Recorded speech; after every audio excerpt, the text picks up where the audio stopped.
اعوذ باللہ من الشیطان الرجیم بسم اللہ الرحمن الرحیم۔ السلام علیکم ورحمۃ اللہ وبرکاتہ۔ امید کرتی ہوں سب ایمان کی بہترین حالتوں میں ہوں گے۔ آج کا ہمارا لیسن ہے حرف ضاد کو حرف خافیہ کیوں کہا جاتا ہے؟ کیونکہ یہ حافہ لسان سے ادا ہونے والا حرف ہے۔ حافہ لسان جب اوپر کے داڑھوں کی جڑوں سے لگے تب جا کر حرف ضاد ادا ہوتا ہے۔ حافہ لسان کسے کہا جاتا ہے؟ زبان کا بغلی کنارہ، زبان کی کروٹ، یہ رائٹ اور لیفٹ دونوں سائڈ سے ہوتا ہے۔ جب زبان کا بغلی کنارہ اوپر کی داڑھوں سے لگ جاتا ہے تب جا کر ضاد ادا ہوتا ہے۔ اب داڑھوں کی تعداد بھی نوٹ کر لیں۔ داڑھیں ٹوٹل 20 ہوتی ہیں، 10 نیچے اور 10 اوپر۔ نیچے والی داڑھوں کو بھول جائیں کیونکہ اس وقت بات ہے اوپر کی داڑھوں کی۔ اب اوپر کتنے بچے؟ 10۔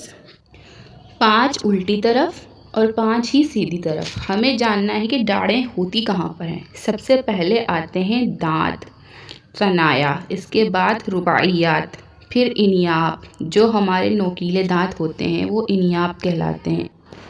اس کے بعد جو دانت آتے ہیں دواہک، تواہن اور نواجذ، وہ داڑھیں ہیں جو دونوں طرف 5 5 ہیں۔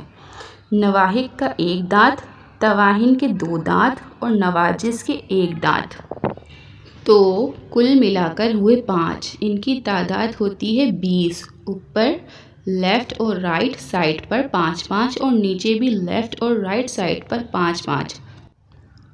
تو انہی داڑھوں کے ساتھ آپ کو زبان کا بغلی کنارہ لگانا ہے تب جا کر ضاد ادا ہوتا ہے۔ آپ اس کو پڑھ کر دیکھیں، ضاد۔